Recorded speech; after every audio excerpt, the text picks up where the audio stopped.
भारत माता की जय। अरे साहेबगंज का मजबूत आवाज निकलना चाहिए भाई। हाथ उठाकर मंच पर उपस्थित तमाम सम्मानित नेतागण और साथ में सामने बैठे हुए तमाम नौजवान साथियों, माताओं, बहनों, मैं विशेषकर से साहेबगंज से हूँ और साहेबगंज का प्रतिनिधित्व करता हूँ। लगभग जितने चेहरे हैं दिखाई पड़ रहे हैं, सबों का नाम जानता हूँ। बेईमानी हो जाती, किसी का नाम छूट जाता, तो इसलिए मंच से क्षमा चाहते हुए समय को ज्यादा नहीं करते हुए सम्मानित मंच रख करके आप सबों का संबोधन शुरू करता हूँ। बहुत देर से, लगभग 2-3 घंटों से सारे लोगों की सारी बात हम लोग सुन रहे थे। जो आम चुनाव में जो कार्यक्रम होता है और ये वर्कर का कार्यक्रम है, दोनों में काफी डिफरेंस होता है।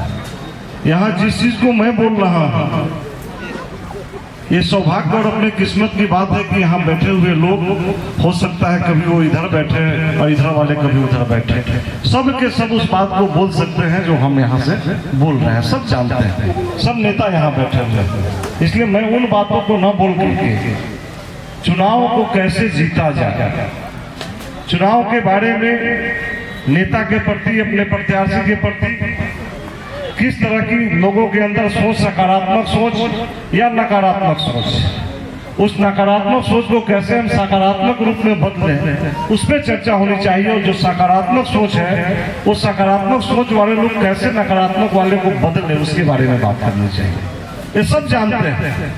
मोदी जी के बारे में देश ही नहीं दुनिया जानती है।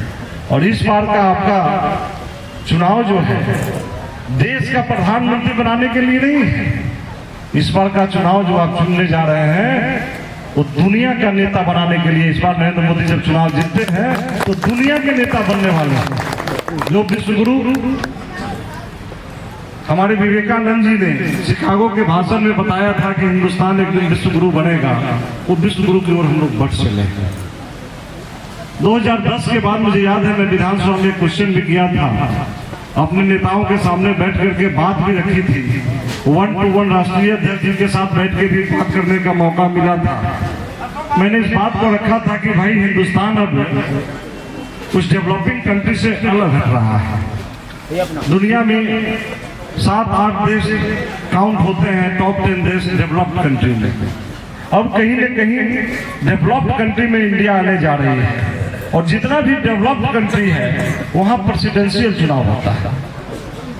प्रेसिडेंशियल चुनाव होने से होता है क्या कि आप अपने मन के मुताबिक, अपनी इच्छा के मुताबिक अपना प्रेसिडेंट भी चुन सकते हैं जो देश की रक्षा करे, और मन मुताबिक अपना विधायक सांसद भी चुन सकते हैं जो आपकी रक्षा करे, आपके क्षेत्र की रक्षा करे। और वो दिन आज दिख रहा है, आज वो लग रहा है। जब मैं अभी नवादा के चुनाव में घूम रहा था, बेतिया के चुनाव में मैं संजय जायसवाल जी के क्षेत्र में था, तो सीधा लोगों का एक कहना था। मैं एक गांव में गया था, बरबिघा में, लगभग 1/2 किलोमीटर पैदल चल के जाना पड़ा। उस गांव में सड़क नहीं थी, और वहां के लोगों के जाने के बाद में लोग इकट्ठा हुए, और इकट्ठा होने के बाद में लोगों ने नहीं पूछा कि भाई किस पार्टी से आए हैं, क्या है। सीधा एक शब्द में लोगों ने बोला कि आप चाहे जहां से आए हो, हम लोग नहीं जान रहे हैं, लेकिन इतना जान लीजिए कि हम लोग नरेंद्र मोदी को वोट दे रहे हैं, हम लोग दूसरे किसी को वोट नहीं दे रहे हैं। हम लोग बोले कि घूमने का तो कोई फायदा ही नहीं, मतलब ही नहीं। यहाँ पूरा देश ही नहीं, दुनिया भी इस चीज को मान चुकी है कि आने वाला प्रधानमंत्री नरेंद्र मोदी ही हो रहा है।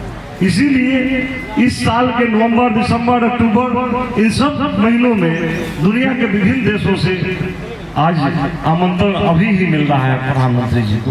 ये दुनिया मान चुकी है कि प्रधानमंत्री फिर बनने वाले हैं। और प्रधानमंत्री कैसे बनेंगे? जब हम आप अपने यहाँ से अपना सांसद बना करके भेजेंगे। तो हम सब का कर्तव्य बनता है, सही बोले मुलाकात है। ये साहेबगंज की हमारी सांसद, विधान पार्षद महोदय, इस सब के सब हम लोग साहेबगंज के हैं, साहेबगंज के रहने वाले हैं। निश्चित रूप से हमारे साहेबगंज के तमाम नौजवान साथियों को बताना चाहिए। मैं तो चाहूंगा बीच में से कोई एक दो बोलना चाहे बोले कि आप जाइए दूसरे विधानसभा में घूमिए, साहेबगंज का लड़ाई हम लोग अपना लड़ लेंगे।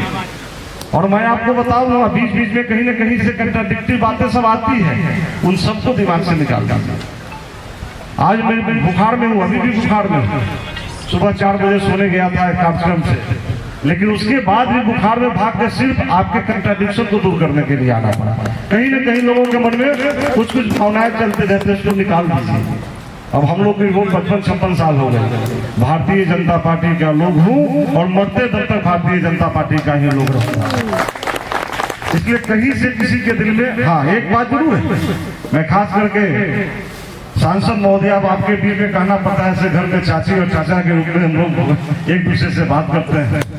मैं चाची से और उनसे भी कहना चाहूंगा, लोगों में कुछ है गुस्सा, तकलीफ, नाराजगी है, लेकिन आप इससे घबराइए नहीं। नाराजगी, दुख, तकलीफ उसी से किया जाता है जिससे आशा रखी जाती है। जिसको आदमी जानता ही नहीं, उसे क्यों नाराजगी रखेगा, उसे क्यों दुख प्रकट करेगा। इसलिए आपके सामने दुख भी प्रकट होता है तो उसको सुनिए। और कहीं न कहीं हमारे चर्चा श्री जो है मालाकार भी सही बता रहे थे, सर्वदलीय बन जाते हैं। इस बार इनको परीक्षा इम्तहान लेने का समय आ गया है, इस सर्वदलीय बन जाते हैं। चाची की किसी शिकायत नहीं रहती है, लेकिन इनका सर्वदलीय बनना इस बार जरूर ये है। लोगों में बस इसी चीज का ये रहता है कि साराई लड़के चुनाव जीती जाती है, और उस समय जब आपके द्वारा उस विरोधी के रोल में रहने वाले लोगों का अगर किसी तरह से मदद मिल जाती है तो लोगों को काफी पीड़ा होती है, काफी दुख होता है। इसलिए इन चीजों को समझिए और इनको दूर करने की जरूरत है। बहुत कोई विशेष बात नहीं है, आपको खुद ये बात समझ में आ जाएगी। अभी का चुनाव चल रहा है, खुद समझ जाइए।